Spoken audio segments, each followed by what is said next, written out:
अस्सलाम वालेकुम क्लास। आज हम जो टॉपिक डिस्कस करने जा रहे हैं उसका नाम है हेनरी लॉ। इसके अंदर हम प्रेशर का गैस की लिक्विड के अंदर सोलबिलिटी को चेक करते हैं कि प्रेशर का इसके ऊपर क्या इफेक्ट होता है, कि प्रेशर इंक्रीज करने से सोलबिलिटी गैस की लिक्विड के अंदर बढ़ती है या कम होती है। तो इसका जो आपस में रिलेशन होता है वो डायरेक्ट, अगर आप प्रेशर इंक्रीज़ करते हैं तो solubility of gas in liquid क्या कर जाती है, इंक्रीज़ कर जाती है। अगर आप प्रेशर कम कर देते हैं तो गैस की लिक्विड के अंदर जो सोलबिलिटी होती है वो कम पड़ जाती है। इसकी जो एग्जांपल है वो आपने जो सॉफ्ट ड्रिंक्स पीते हैं, ये उसकी एप्लीकेशन है हेनरी लॉ की। इसको आगे हम डिटेल के अंदर डिस्कस करते हैं। इससे पहले हम बात कर लेते हैं लेस सॉल्युबल गैसेस की। इसके अंदर hydrogen, oxygen, nitrogen, neon, argon, krypton वगैरह ये हमारे पास क्या हैं, लेस सॉल्युबल गैसेस। उसके बाद अगर हम मोर सॉल्युबल गैसेस की बात करें तो इसमें ammonia, HCl, sulphur dioxide, sulphur trioxide, carbon dioxide वगैरह ये हमारे पास मोर सॉल्युबल गैसेस हैं। ये वाली जो गैसेज हैं ये पानी के साथ जब रिएक्ट करती हैं तो इनसे आगे कोई नई प्रोडक्ट बन जाती हैं। जिस तरह फॉर एग्जांपल अमोनिया पानी के साथ रिएक्ट करती है तो इससे अमोनियम हाइड्रोक्साइड बन जाता है।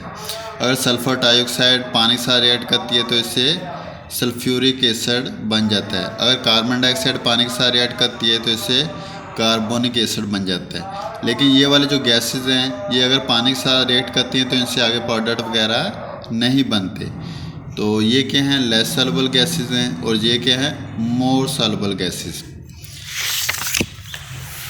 अभी मैंने आपको बताया था कि अगर आप प्रेशर बढ़ाते हैं तो सोलबिलिटी क्या हो जाती है, इंक्रीज़ कर जाती है। अगर आप प्रेशर कम कर देते हैं तो सोलबिलिटी क्या हो जाती है, कम हो जाती है। लेकिन अगर हम टेम्परेचर का इफेक्ट चेक करें तो टेम्परेचर का जो इफेक्ट होता है वो दो तरह से होता है। अगर तो रिएक्शन क्या है, एक्सोथर्मिक, कि अगर फॉर एग्जांपल आपके पास जो सोल्यूशन है उसके अंदर जो रिएक्शन हुआ है वो एक्सोथर्मिक रिएक्शन हुआ है, या आप कहें कि आपके पास जो सोल्यूशन है वो एक्सोथर्मिक सोल्यूशन है, तो टेम्परेचर बढ़ाने से सोलबिलिटी क्या हो जाएगी, कम हो जाएगी। और टेम्परेचर कम करने से सोलबिलिटी क्या हो जाएगी, ज़्यादा हो जाएगी। एक्सोथर्मिक का मतलब क्या होता है कि जिसके अंदर हीट क्या हो, खारिज हो, जिसके अंदर हीट क्या हो, खारिज हो। अगर हम एंडोथर्मिक रिएक्शन की बात कर रहे हैं तो उसके अंदर क्या होता है कि टेम्परेचर इंक्रीज़ करेंगे तो सोलबिलिटी भी क्या हो जाएगी, इंक्रीज़ कर जाएगी। आप कह सकते हैं कि इसके अंदर टेम्परेचर का सोलबिलिटी के साथ कौन सा रिलेशन है, डायरेक्ट रिलेशन। अगर आप टेम्परेचर कम करेंगे तो सोलबिलिटी क्या हो जाएगी, कम हो जाएगी। अब इसके अंदर हमारे पास एक लॉ है, हेनरी लॉ। इसकी डेफिनेशन की अगर बात करें तो इसके अंदर क्या कहता है कि at given temperature the mass of dissolved gas in a given volume of solvent is directly proportional to pressure of the gas with which it is in equilibrium. इसके अंदर सिंपली बात क्या करता है कि टेम्परेचर को आपने क्या रखना है, कांस्टेंट, फॉर एग्जांपल 30 है, 40 है, जितना भी है। तो क्या कहता है कि जो प्रेशर होगा वो सोलबिलिटी के क्या होगा, डायरेक्टली प्रोपोर्शनल। एम इसके अंदर क्या है, मास है। मास के मुझसे मुराद क्या है कि जितना प्रेशर बढ़ाएंगे उतनी ही वो गैस ज़्यादा डिज़ोल्व होगी, जितना प्रेशर आप कम रखेंगे उतनी ही वो गैस क्या होगी, कम डिज़ोल्व होगी इसके अंदर। तो आप कह सकते हैं कि प्रेशर का सोलबिलिटी के साथ जो रिलेशन है वो क्या है, डायरेक्ट, कि प्रेशर आपने इंक्रीज़ किया तो सोलबिलिटी क्या होगी, इंक्रीज़ करगी। प्रेशर आपने कम किया तो सोलबिलिटी क्या होगी, कम होगी।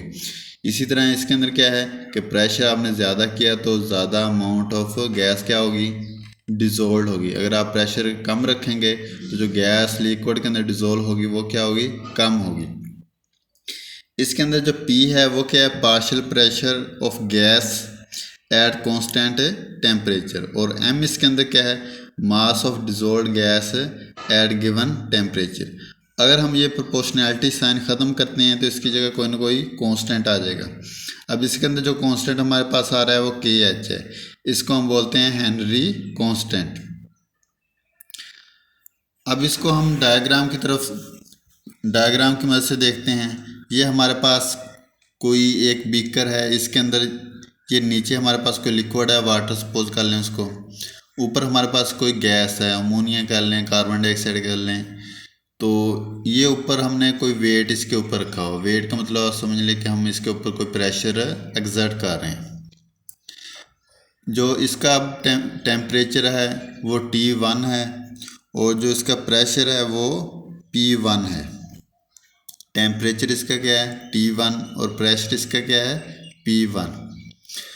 आप देखेंगे कि हमने कोई इसके ऊपर प्रेशर एग्जर्ट किया, तो गैस के जो मालिक्यूल्स लिक्विड के अंदर इंटर हो रहे हैं, और उसी हिसाब से जो गैस के जो लिक्विड के मालिक्यूल्स होंगे वो गैस के अंदर क्या होंगे, कन्वर्ट हो रहे होंगे। तो उनके दरमियान क्या डेवलप हो जाएगी, इक्विलिब्रियम डेवलप हो जाएगी कि हमने कोई प्रेशर एग्जर्ट किया, उससे क्या हुआ कि गैस के जो मालिक्यूल्स थे वो लिक्विड के अंदर डिज़ोल्व हो रहे थे, और लिक्विड के जो मालिक्यूल्स थे वो उसी रफ्तार के साथ, उसी स्पीड के साथ गैस के अंदर क्या हो रहे थे, तब्दील हो रहे थे। और एक ऐसी कंडीशन को हम क्या नाम देंगे, इक्विलिब्रियम। तो उस कंडीशन के ऊपर इक्विलिब्रियम क्या हो जाएगी, डेवलप हो जाएगी। इसके अंदर कोई ना कोई इसका प्रेशर होगा 20 atm या 40 atm, और कोई ना कोई इसका क्या है टेम्परेचर है, सपोज कर लें वो 30 केल्विन है। तो इसी तरह अब हमने क्या किया कि जो हमने वेट है वो डबल कर दिया है। वेट हमने क्या कर दिया, डबल कर दिया। अब इसके अंदर क्या होगा कि गैस की लिक्विड के अंदर जो एब्जॉर्प्शन है, जो उसकी डिज़ोल्विंग है वो क्या हो जाएगी, तेज़ हो जाएगी। और जो लिक्विड होगा वो वेपर्स के अंदर भी तेज़ी के साथ क्या होगा, तब्दील होगा। और इसमें भी एक स्टेट ऐसी आएगी कि जिसके ऊपर इक्विलिब्रियम क्या हो जाएगी, डेवलप हो जाएगी। आप सपोज कर लें जो प्रेशर पहले था वो 20 atm था, अब कितना हो गया 40 atm, क्योंकि हमने जो वेट है वो क्या कर दिया, डबल कर दिया। टेम्परेचर पहले फॉर एग्जांपल 30 था, अब कितना, अब भी वो क्या है 30 है। तो इसके अंदर हमने क्या किया कि वेट क्या कर दिया, डबल कर दिया, प्रेशर क्या कर दिया, डबल कर दिया। तो एब्जॉर्प्शन भी उसके अंदर, या आप कह लें कि जो डिज़ोल्विंग ऑफ गैस इन लिक्विड है वो भी क्या होगी, डबल होगी। अगर हम इसको ग्राफ की मदद से एक्सप्लेन करना चाहें, तो आपने एक्स एक्सिस के ऊपर प्रेशर लिया है, और वाई एक्सिस के ऊपर आपने अमाउंट ऑफ गैस डिज़ोल्व। अगर आप इन दोनों के दरमियान रिलेशन देखेंगे तो इनके दरमियान डायरेक्ट रिलेशन होगा। जिस तरह आप प्रेशर इंक्रीज़ कर रहे हैं, तो जो गैस की अमाउंट जो लिक्विड के अंदर डिज़ोल्व हो रही है वो भी क्या कर रही है, इंक्रीज़ कर रही है। तो इसके ग्राफ के अंदर हमारे पास एक स्ट्रेट एरो आएगा, उससे हमें क्या पता चलता है कि अगर आप प्रेशर इंक्रीज़ करते हैं तो जो गैस की डिज़ोल्विंग है लिक्विड के अंदर वो भी क्या हो जाएगी, इंक्रीज़ कर जाएगी। अगर हम इसकी एप्लीकेशन की बात करें, तो आपको पता है हमारे ब्लड के अंदर ऑक्सीजन क्या होती है, डिज़ोल्व होती है। आपने एल्वोलाई का नाम सुना होगा, तो वो क्या करती है कि वो गैस जो ऑक्सीजन है उसको हमारे ब्लड के अंदर पुश करती है, धकेलती है। तो वो भी mixing of gas in liquid की एग्जांपल है। अगर हम कार्बन डाइऑक्साइड, आपको पता है जो सॉफ्ट ड्रिंक्स होती हैं उनके अंदर क्या मिक्स की होती है, कार्बन डाइऑक्साइड। जो बोतल हम खोलते हैं तो उसमें से जो गैस वगैरह निकलती है तो वो क्या होती है, कार्बन डाइऑक्साइड होती है। तो वो भी हेनरी लॉ की क्या है, एक एप्लीकेशन है। उसके अलावा जो माउंटेन क्लाइंबर होते हैं उनके पास जो सिलेंडर होते हैं उनके अंदर जो नाइट्रोजन होती है वो ऑक्सीजन के अंदर क्या की होती है, ऐड की होती है। तो वो भी एक हेनरी लॉ की क्या है, एप्लीकेशन। उसके अलावा जो डीप सी डाइवर होते हैं, जो गोता वगैरह लगाते हैं, उनके पास जो सिलेंडर होते हैं उसके अंदर भी ऑक्सीजन और हीलियम का वो मिक्सचर होती है। तो वो भी हेनरी लॉ की एक एप्लीकेशन है। Thank you very much.